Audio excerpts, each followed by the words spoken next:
धन धन सतगुरु तेरा ही आसरा। आप सभी श्रोतागणों को मेरा प्यार भरा नमस्कार। आज हम आपके लिए लेकर आए हैं मौत क्या है। हमारे जितने भी पीर पैगंबर संत महात्मा इस दुनिया में आए, उन्होंने मौत के बारे में इंसान को क्या समझाया है, वही चीज़ हम आपके लिए ग्रंथ के माध्यम से, जो भी पीर पैगंबरों की वाणियाँ हैं, वो हम सब आपके लिए लेकर आए हैं। मुझे आशा है कि आप ध्यानपूर्वक इसे ज़रूर सुनेंगे और अपने जीवन में इन बातों पर ज़रूर अमल करेंगे। तो आप शुरू करते हैं। मौत क्या है? जब जीव की जिंदगी के श्वास पूरे हो जाते हैं तो मौत के फरिश्ते इस शरीर में से रूह को निकालने के लिए आ जाते हैं।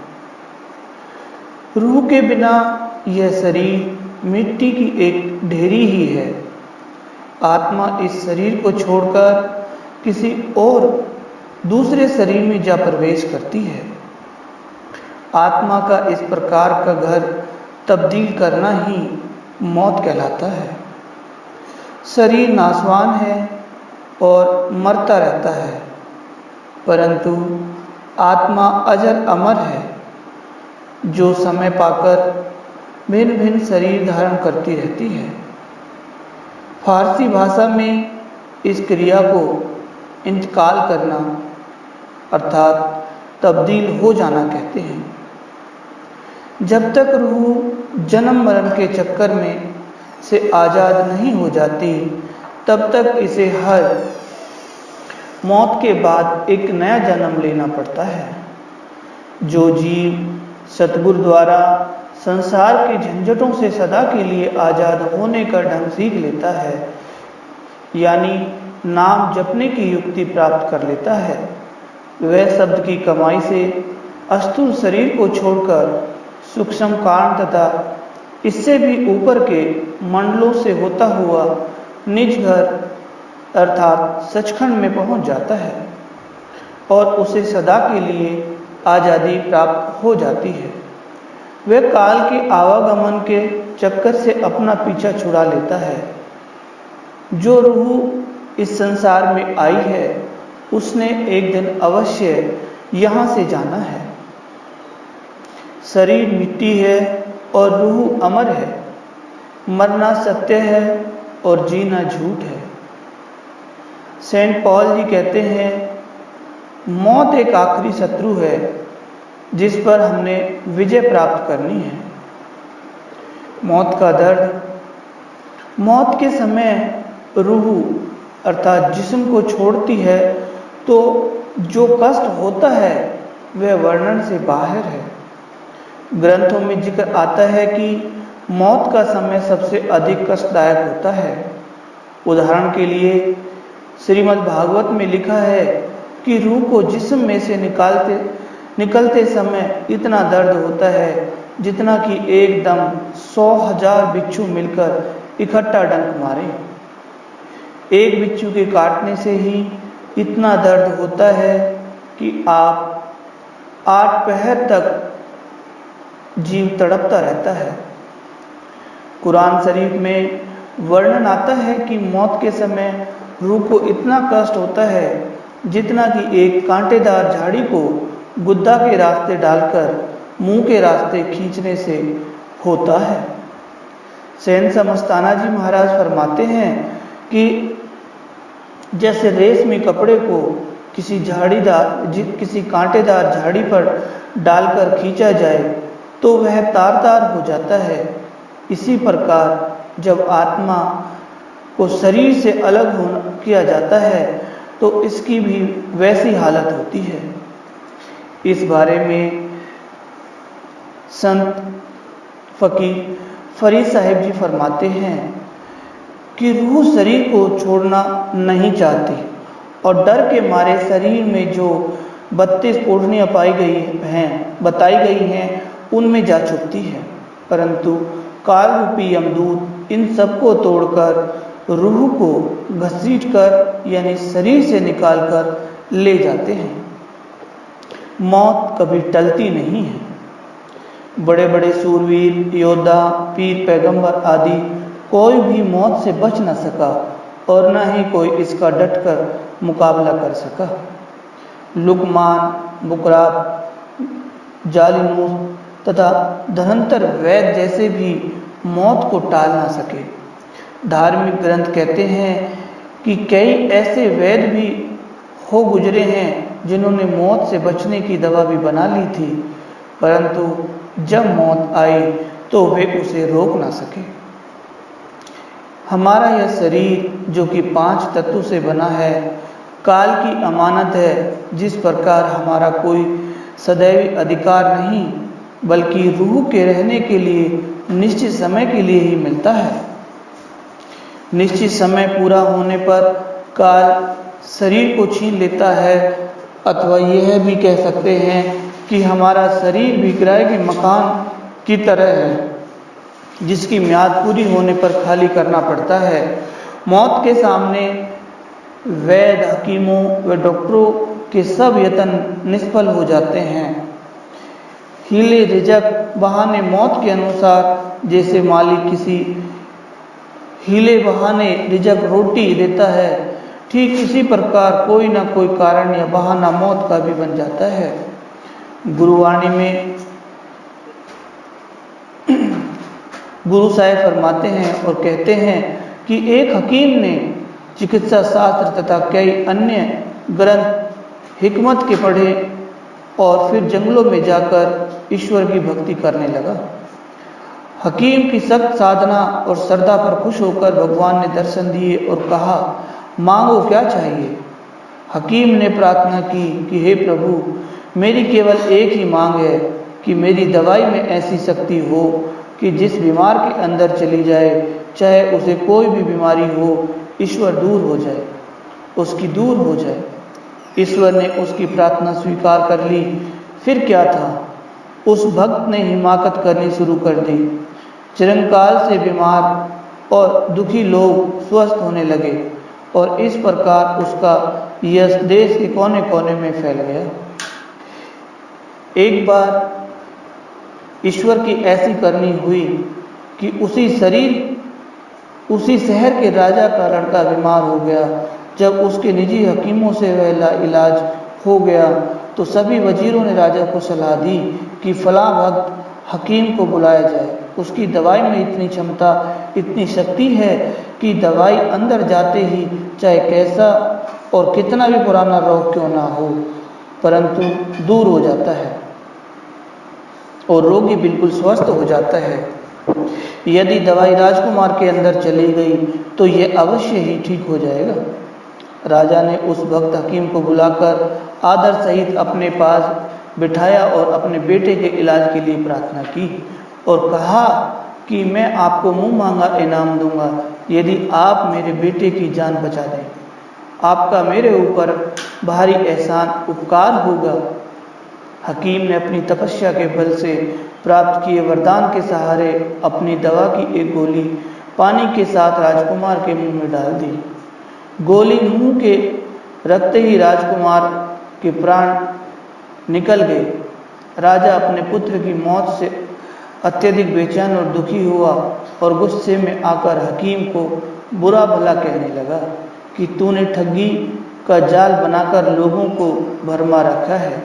यह सब पाखंड व ढोंग है और लोगों को धोखा देकर तू अपनी मान बढ़ाई कायम कर रहा है। इस बात से वह हकीम भी चिंतित हुआ और क्रोध में आकर आत्महत्या का विचार बना लिया। घर आकर सत्यनारायण के मंदिर के आगे चिता बनाई और उसमें बैठकर अपने हाथों आग लगा ली। यह सब कुछ वह अपने हठ द्वारा ही कर रहा था कि भगवान ने झूठा वरदान देकर मुझे अपमानित किया है, इसलिए मेरी इस आत्महत्या का जिम्मेवार ईश्वर खुद है। इस प्रकार जब हकीम आग में झुलसने ही वाला था, उसे आकाशवाणी हुई कि हे भले पुरुष, तुमने इतनी कठिन तपस्या करके जो वरदान प्राप्त किया है, यह तेरी एक बड़ी भूल है। प्राणियों को जन्म देना और उनका संहार करना मेरे हाथ में है। यह काम वरदान द्वारा मैंने किसी को नहीं सौंपा। रावण और हिरण्यकश्यप जैसे महाबलियों ने घोर तपस्या करके अनेकों वरदान प्राप्त किए, परंतु वे भी यहाँ पर हमेशा जीवित ना रह सके। मैंने तुझे वरदान दिया था कि तेरी दवाई जिस रोगी के पेट में जाएगी वह स्वस्थ हो जाएगा। इसलिए दवाई की जो गोली राजकुमार के मुंह में डाली गई थी वह उसके मुंह में जीभ के नीचे ही पड़ी है, पेट में नहीं पहुंची। इस बात के लिए ईश्वर को दोष देना तुम्हारे लिए उचित नहीं है। हकीम तुरंत चिता में से निकला और राजा के पास आकर चिल्ला चिल्ला कर कहने लगा कि मेरी दवाई बिल्कुल ठीक है, परंतु वह लड़के के पेट में ही नहीं गई, बेशक आजमा ले। राजा ने राजकुमार का मुंह खोलकर देखा तो गोली ठीक उसकी जीभ के नीचे ही पड़ी थी। काल अर्थात मौत ने दवाई राजकुमार के पेट में नहीं जाने दी। वहीं उस बालक के अंत का बहाना था।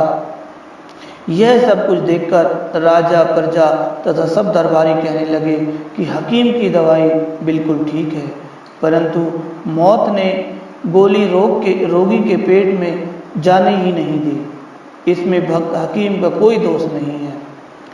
डॉक्टरों, हकीमों की कोई ताकत व पहुँच नहीं कि वे किसी को मौत से बचा लें या वे खुद भी इससे बच सकें।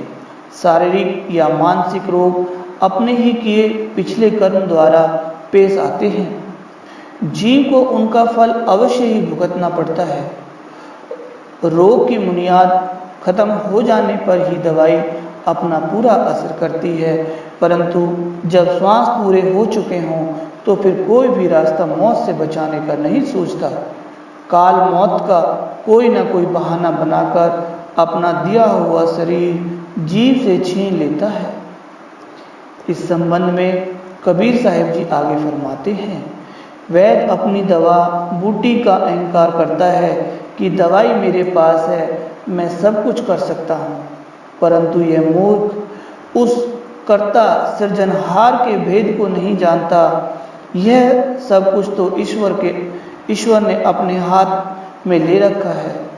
जब हुक्म हुआ यह शरीर छीन लिया जाता है। यदि जड़ी बूटी ही जीव को जिंदा कर सकती तो धनंतर वैद्य जैसे योग्य हकीम स्वयं क्यों मरते। मंत्र, मित्र, जप, तप, दान, सगे संबंधी कोई भी काल से नहीं बचा सकता। कोई भी दवाई कभी मौत को टाल नहीं सकती। यदि दवाई या अकल इल्म के द्वारा ही मौत रुक जाए तो डॉक्टर, हकीमों व अकलमंदों की मृत्यु ही ना हो। बीमारी कर्मों का लेखा है और दवाई एक बहाना है। जब कर्म पूरा हो जाता है तो रोग अपने आप दूर हो जाता है। जब जीव की आयु खत्म हो चुकी हो तो वह स्वस्थ अवस्था में भी चल फिरते इस शरीर को छोड़ जाता है। महात्मा सेंट पॉल ने ठीक ही कहा है, मौत एक आखिरी दरवाजा है जहां से सभी को गुजरना पड़ता है। मौत के बाद जीव कहाँ जाता है? जितने भी संत महात्मा इस दुनिया में आए, सबने अपने समय में पुकार पुकार कर कहा और जाते समय ग्रंथ पोथियों में लिखकर छोड़ गए, जो अब भी हमारे रहनुमाई करते हैं और गवाही का काम देते हैं। सच्ची बात को सभी महापुरुषों ने प्रवान किया है और झूठी बात सब ने खंडन किया है। प्रत्येक निबुरे जीव को मरने के बाद अपने किए कर्मों का लेखा देने के लिए धर्मराय के दरबार में पेश होना पड़ता है। अपने किए कर्मों अनुसार जीव नरक तथा स्वर्ग में जाकर उनका फल भोगते हैं। पापी पुरुषों को नरकों के बेअंत कष्ट सहने पड़ते हैं और धर्मात्मा व पुण्य आत्माओं को स्वर्ग के सुख आनंद मिलते हैं। ऐसा भी हमेशा के लिए नहीं होता, ये सब निश्चित समय के लिए ही होते हैं। समय या अवधि समाप्त होने पर फिर उन्हें 84 के चक्कर में डाल दिया जाता है।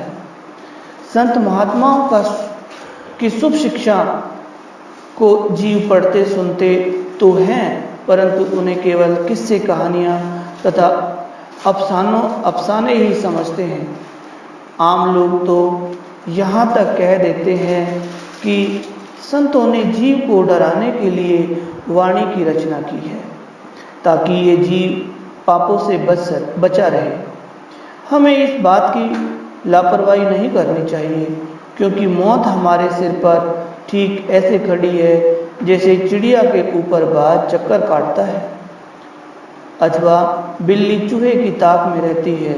इसलिए हमें इस भयानक मसले पर गहराई के साथ खूब विचार करना चाहिए। केवल विचार ही नहीं, बल्कि बचने के लिए यत्न भी करना चाहिए। मौत के बाद का सफ़र बहुत ही कठिन तथा डरावना है और हर जीव को तय करना पड़ता है। जब किसी ने बाहर कहीं दूसरे देश में जाना होता है तो उस सफ़र के लिए वे पहले से ही कितनी तैयारियां करने आरंभ कर देता है। रास्ते में खाने पीने की ज़रूरतों और धन का प्रबंध करता है। वहां पहुंचने के लिए रेलगाड़ी, बस, हवाई जहाज अथवा समुद्री रास्ता सोचकर निश्चित करता है और कम समय में पहुंचने का यत्न करता है। वहाँ किस प्रकार रहूँगा तथा कौन मेरी मदद करेगा, ऐसे विचार वह कितने दिन पहले ही विचारने लगता है। परंतु मौत के बाद, मौत के पार का सफ़र जो हर इंसान के लिए ज़रूरी है, उसके लिए यह कोई फिक्र नहीं करता। सांसारिक कार्य व्यवहार में तो इंसान इतना होशियार और समझदार है कि बिना सोचे समझे एक कदम भी नहीं चलता, परंतु मौत के सफ़र के लिए यह बिल्कुल लापरवाह होकर बैठा है।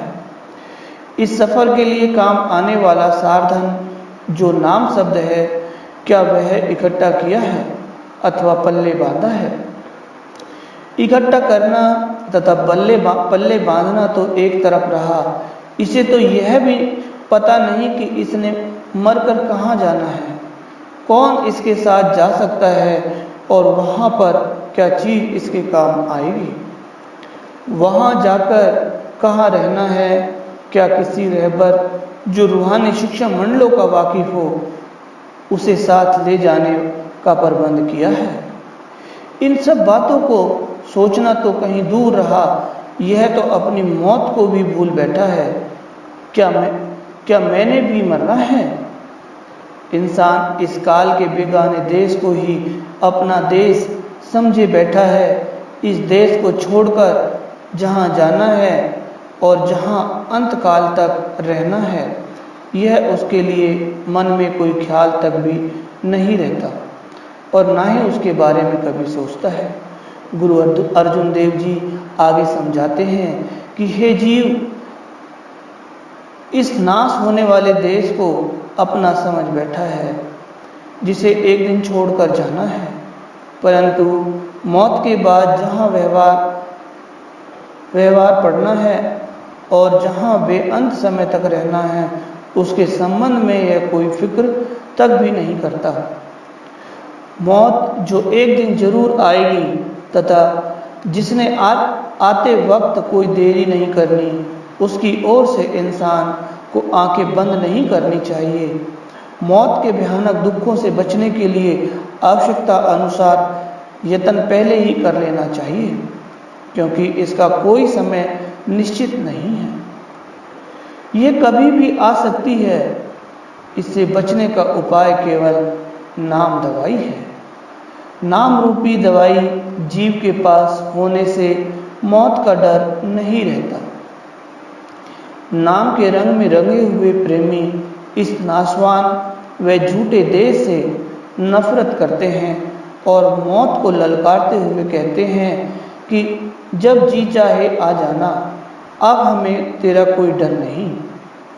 ऐसे प्रेमी मौत के लिए ठीक वैसे ही तैयार रहते हैं जैसे कोई यात्री अपनी चादर कंधे पर रखे और हाथ में लाठी पकड़े हुए यात्रा के लिए तैयार खड़ा होता है। मृत्यु का कोई वक्त निश्चित नहीं है, कभी भी आ सकती है, इसलिए उसे हर समय याद रखना चाहिए। गुरु अर्जुन देव जी आगे बताते हैं कि मौत के फंदे का कोई पता नहीं कि कब गले में आ पड़े। मौत ने तो बचपन देखती है, न जवानी देखती है और न बुढ़ापा। वह तो किसी भी समय की प्रतीक्षा नहीं करती। मौत के समय रूह शरीर को छोड़ती है। मौत के समय प्राणों की शक्ति सारे शरीर के रोम रोम में से सिमटकर ऊपर को खींची जाती है। प्राण रूह का आधार है, इसलिए प्राणों के साथ ही रूह को धाराएं आंखों के द्वारा 10वीं गली में समा जाती है। आंखें पलट जाती हैं। इस प्रकार प्राण इस शरीर को त्याग जाते हैं तथा शरीर प्राणों के बिना मुर्दा पड़ा रहता है। शरीर की शोभा रूह के कारण ही है, और जब रूह शरीर में से निकल जाती है तब यह मिट्टी हो जाता है तथा इसका मूल्य फूटी कौड़ी भी नहीं रहता। मौत के बाद सब रूहें एक स्थान पर नहीं जाती। संत महात्माओं ने इन्हें 2 भागों में बांटा है। पहले ऐसे जीव हैं जिन्होंने मनुष्य जन्म धारण करके किसी पूरे गुरु की शरण नहीं ली और न ही उनसे नाम जपने की युक्ति प्राप्त की है। वे जीव नाम के खाली, नाम विहीन, मनमुख अथवा निगुरे कहे जाते हैं। इस श्रेणी में दुनिया का बहुत सा भाग आ जाता है। ऐसे जीवों को मौत के समय बिना किसी मददगार के अकेले ही जाना पड़ता है। किसी महात्मा ने निगुरे जीव के बारे में लिखा है कि वह अंत समय वहां अकेला हो जाता है और उसके साथ कोई मददगार नहीं होता है। जिन जीवों को किसी पूर्ण सतगुरु का मिलाप नहीं हुआ अथवा जो जीव पूरे सतगुरु की शरण में नहीं आए, वे भाग्य विहीन मंदभागी हमेशा काल के अधीन रहते हैं। मृत्यु के बाद वे नीच जूनियों में जाते हैं तथा जन्म मरण के चक्कर में भटकते रहते हैं। गुरु अमरदास जी आगे समझाते हैं कि यहाँ की मान बढ़ाई, ऊंची जाति तथा सुंदरता का अहंकार आदि मालिक के दरबार में कोई काम नहीं आते। ऐसे जीवों को किसी प्रकार की कोई भी छूट नहीं दी जाती। वहाँ तो केवल कर्मों के अनुसार ही भुगतान करना होता है। केवल शुभ कर्म अथवा नेक अमल करने वाला प्राणी ही धर्मराय की सजा से बच सकता है। होण अमला दे नाल नबेड़े जात, अणे पुछनी नहीं कोई बात। कोई भी कर्म अच्छा या बुरा जो हम करते हैं हमारे हिसाब में लिख दिया जाता है, जिसका फल अवश्य भुगतना पड़ता है। पापी जीवों को उनके बुरे कर्मों का फल नरकों में और पुण्य आत्माओं तथा धर्मी पुरुषों को उनके भले कर्मों का फल स्वर्गों में रखकर भुगताया जाता है। नरकों व स्वर्गों की अवधि समाप्त हो जाने पर जीव को फिर 84 के चक्कर में डाल दिया जाता है और कर्मों का सिलसिला फिर शुरू हो जाता है। यह गोरख धंधा सद्गुरु की कृपा के बिना समाप्त नहीं होता। अपने मालिक के पास सतलोक में रहकर आनंद लेने वाली यह आत्मा बिना नाम शब्द के अब इस मृत्युलोक में मारी मारी फिरती है। दूसरे वे लोग हैं जो पूरे सतगुरु की शरण में आकर नाम शब्द की कमाई में लगे हुए हैं और अपने सतगुरु की रजा में रहते हैं। ऐसे जीवों को गुरुमुख कहा जाता है। जो प्राणी अपने सतगुरु के वचनों पर कायम हैं तथा उन पर अमल करते हैं, बेशक उन्होंने शब्द की कमाई नहीं की, फिर भी ऐसे जीवों की सतगुरु हर समय तथा हर जगह पर रक्षा करता है। मौत के समय तथा मौत के बाद भी उनकी पूरी संभाल होती है। अपनी चिताई रूह को अंतिम समय सतगुरु स्वयं लेने के लिए आता है। सतगुरु जीव के अंतर्मुख प्रकट होता है और जीव आत्मा और मालिक के दर्शन करके बेअंत खुशी का अनुभव करती है। तथा इस जगत से सब मोह प्यार टूट जाता है। ऐसी रूह धर्मराय के दरबार में नहीं जाती, बल्कि सब हिसाब किताब से बचकर अपने सद्गुरु के नूरी स्वरूप के साथ खुशी खुशी अपने निज देश सचखंड में जा पहुंचती है। काल उसके निकट नहीं आ सकता। इस संबंध में गुरु कबीर साहिब जी फरमाते हैं,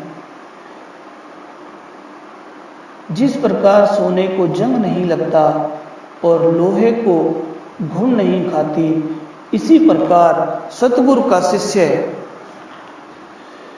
चाहे उसमें कुछ भी खोट भी क्यों ना हो, काल के पास नहीं जाता और ना ही कभी नरकों में जाता है। शिष्य बेशक अपने गुरु को भुला दे तथा उसका संग करना छोड़ दे, परंतु सतगुरु अपने शिष्य को की कदम कदम पर संभाल करता है, क्योंकि उसे अपने शरण में आए जीवों की लाज होती है। जब सतगुरु जीव का नाम की बहुमूल्य दौलत बख्शता है तो उसे धुर धाम का टिकट मिल जाता है, फिर उसको रास्ते में कोई नहीं रोक सकता। ऐसी रूहों को जिन पर नाम की मोहर लगी होती है, काल रोक नहीं सकता, बल्कि उनकी सेवा करता है और उनके ऊपर फूल बरसाता है। वह यम अथवा काल जो बहुत ही बलवान है तथा किसी साधन या हथियार से नहीं मारा जा सकता, गुरु शब्द के नजदीक नहीं आता। अर्थात जिन जीवों ने पूर्ण गुरु से नाम की दीक्षा लेकर उसका जाप किया है, उनके पास तक काल बिल्कुल भी नहीं भटकता। गुरु द्वारा बख्शा हुआ नाम जीव के पास सबसे बड़ा हथियार है। काल हरि का बनाया हुआ तथा उसके अधीन है। मालिक का शब्द सुनते ही वह दूर हट जाता है। वह हरि भक्तों को मार नहीं सकता, यानी उनके नज़दीक तक भी नहीं आता। संत जन बार बार यही उपदेश करते हैं कि मौत को हर समय याद रखो। मौत की याद जीव को बुरे कर्मों से रोकती है। काल से भयभीत होकर जीव अपने मन में ख्याल करता है कि जब इस संसार से चले ही जाना है तो फिर क्यों किसी के साथ धोखा या ठगी करे और क्यों किसी के दिल को दुखाए। इस प्रकार के अच्छे विचार मन में पैदा होते हैं और जीव भले कर्म करने लग जाता है। शुभ कर्म करने से अंतःकरण शुद्ध होता है और मालिक को मिलने का शौक पैदा हो जाता है। मौत याद रखने से यह संसार असत्य तथा मालिक का नाम सत्य नजर आता है और मनुष्य जीवन का निशाना भी यही होना चाहिए।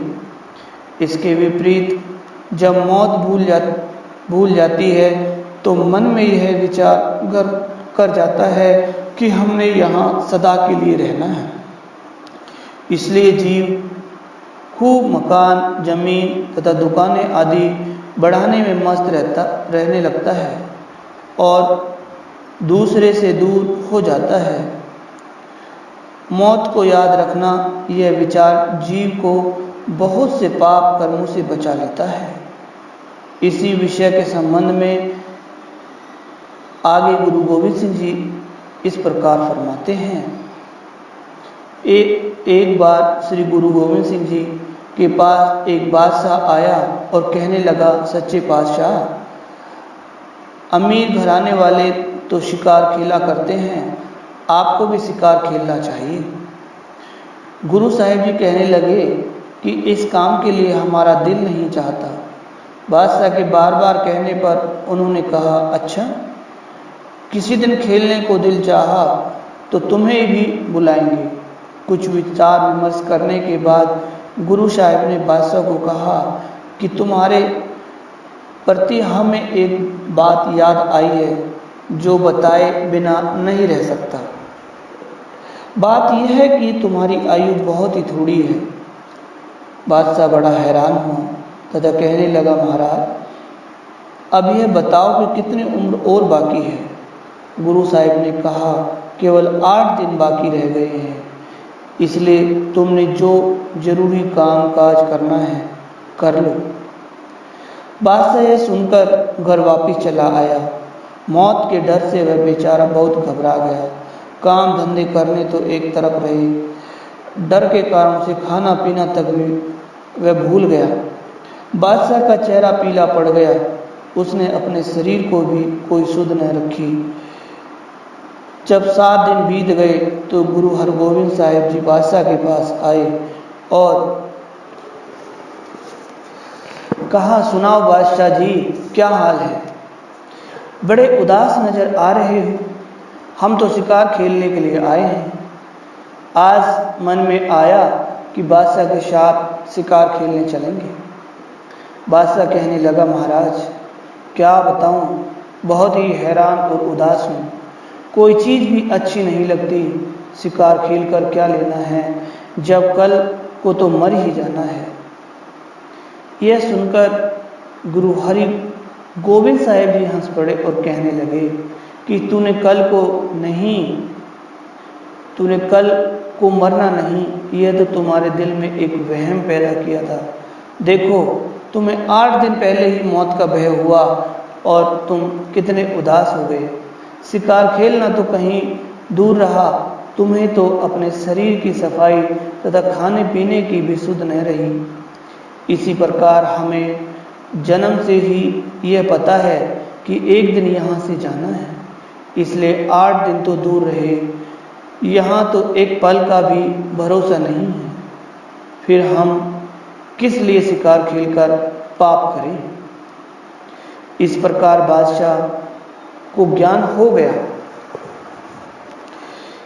इससे सिद्ध होता है कि जो जीव मौत को याद रखता है वह पापों से बचा रहता है तथा अगले जहान का खर्चा नाम धन इकट्ठा करने का यत्न करता है। इसलिए सदाकाल का भय रखते हुए के भय से डरते रहो। पता नहीं कब हुक्म आ जाए। श्वास श्वास होश करो और नाम का स्मरण करो, ताकि एक श्वास भी नाम से खाली ना जाए। इसलिए इस संबंध में सूफी कबीर बाहू जी लिखते हैं कि हमारे गुरु ने हमें यह समझाया है कि जो श्वास नाम से खाली जाता है वह बेकार और निष्फल हो जाता है तथा वह किसी भी गिनती में नहीं आता। इस संबंध में भी हमें संत डॉक्टर गुरमीत राम रहीम सिंह जी इंसा ने समझाया है कि हर श्वास में नाम जपना चाहिए। नाम जपने से इस जन्म का जो असली फायदा है वो हम उठा सकते हैं और जन्म मरण के चक्कर से मुक्त होकर के ये आत्मा वापस दोबारा कभी जन्म मरण या स्वर्ग नरक के चक्कर में नहीं पड़ेगी, बल्कि वो सीधा निजधाम अपने सतगुरु से मिलाप करेगी जहाँ से वह बिछुड़ कर आई है। इसलिए हे गाफिल बंदे, होश में आ और मालिक से गाफिल ना हो। यह समय बार बार हाथ नहीं आएगा। मौत सिर पर खड़ी है, इसे सदा याद रखो। खाने पीने सोने ऐसो आराम की गफलत आगे चलकर बहुत खराब करेगी। इसके बाद आगे फिर कुछ भी नहीं बन सकेगा। केवल मौत याद रखने से ही मौत से छुटकारा नहीं होता तथा न ही जन्म मरण के कष्ट कट सकते हैं। इससे तो बचने का केवल एक ही इलाज है कि पूर्ण सतगुरु की शरण में आकर उससे नाम की दीक्षा लेकर के उसका जाप करो। भवसागर से पार होने का सुगम व आसान साधन केवल संत महात्मा की तलाश करके उससे पूर्ण नाम की प्राप्ति कर ले और उसका जप और सुमरन करके इस जन्म मरण से छुटकारा पा ले। और जन्म मरण के चक्कर में पड़ने से जितने भी दुख आते हैं उन सभी से हमें केवल और केवल नाम ही छुटकारा दिला सकता है। जिन जीवों को पूरे सतगुरु की शरण नसीब हो चुकी है, या जो जीव सतगुरु की शरण में आकर नाम जपते हैं, अंत समय उन्हें ना तो यमदूत लेने के लिए आते हैं और ना ही उन्हें धर्मराय के दरबार में पेश होना पड़ता है। इस प्रकार वे नाम की युक्ति से अपने सतगुरु के साथ खुशी खुशी अपने असली देश सचखंड सतलोक में पहुंच जाते हैं। इसके विपरीत जो जीव नाम से खाली हैं और पूरे सतगुरु की शरण में न आए, मौत के समय उनका कोई भी मददगार नहीं होता और उन्हें बिना किसी सगे साथी के अकेले ही जाना पड़ता है। अंतिम समय उन्हें यमदूत लेने को आते हैं और खूब मार पिटाई करके घसीटते हुए यमराज के दरबार में ले जाकर पेश करते हैं, जहां वे अपने किए कर्मों का दंड भुगतते हैं और फिर इसी देश में आकर बार बार जन्म लेते तथा मरते रहते हैं। इसलिए हे जीव, जो जीव सतगुरु की शरण को में आ गए तथा उनके साथ प्रीति करते हैं, वे खाली नहीं रहते। मृत्यु के बाद ना तो उन्हें यमराज बुला सकता है और ना ही उन्हें किसी प्रकार के दुख व कष्ट सहने पड़ते हैं। सतगुरु शरण का मतलब है कि जिस प्रकार किसी जंगल या उजाड़ में से गुजरता हुआ कोई मुसाफिर अपना रास्ता भूलकर अपने आप जंगल से पार नहीं हो सकता और सभी आशाओं को छोड़कर थक टूट कर बैठ जाता है, जब उसे कोई उस रास्ते का भेदी मिल जाता है, तो इस प्रकार वह उस जंगल या उजाड़ से पार होकर अपनी मंजिल पर पहुंच जाता है। इस प्रकार जब जीव सतगुरु की शरण में आता है तो वह केवल उसको रास्ता ही नहीं बताते, बल्कि एक रहबर की तरह उसकी रहनुमाई करते हुए अपनी कृपा से निज घर मालिक के पास पहुंचा देते हैं। इसलिए मेरी आप सभी श्रोतागणों से हाथ जोड़कर प्रार्थना है कि आप पूर्ण फकीर की खोज करें, जो इस समय संत डॉक्टर गुरमीत राम रहीम सिंह जी इंसान हैं। उनसे नाम दान प्राप्त करके अपने इस जन्म मरण के चक्कर को, 84 लाख जोनियों के चक्कर को खत्म करें और जीते जी जब तक आप इस मनुष्य शरीर में हैं तो नाम जपने से बेअंत खुशियां पाएं। तो इसलिए आप सभी श्रोतागणों से मेरी हाथ जोड़कर निम्र निवेदन है कि आप ज़्यादा से ज़्यादा नाम का स्मरण करें और इस जन्म का पूरा लाभ उठाएं, जैसा हमें संत डॉक्टर गुरमीत राम रहीम सिंह जी इंसान ने समझाया है, बताया है। उनके वचनों पर चलते हुए जीवन यापन करें और उनके एक एक वचन को मान करके इंसानियत के लिए लगाएं। यही सच्ची बंदगी है, यही सच्चा इंसानियत है और यही सबसे बड़ा परमार्थ है और यही सबसे बड़ा इस जन्म का लाभ है। तो आओ हम सब मिल करके ज़्यादा से ज़्यादा इंसानियत के कार्य करें और सतगुरु का नाम रोशन करें, और जो भी जीव इस दुनिया में दुख तकलीफ से परेशानी में है, उनके दुख तकलीफ को दूर करते हुए राम नाम का जाप करते हुए इस भवसागर से पार हुए। धन धन सतगुरु तेरा ही आसरा।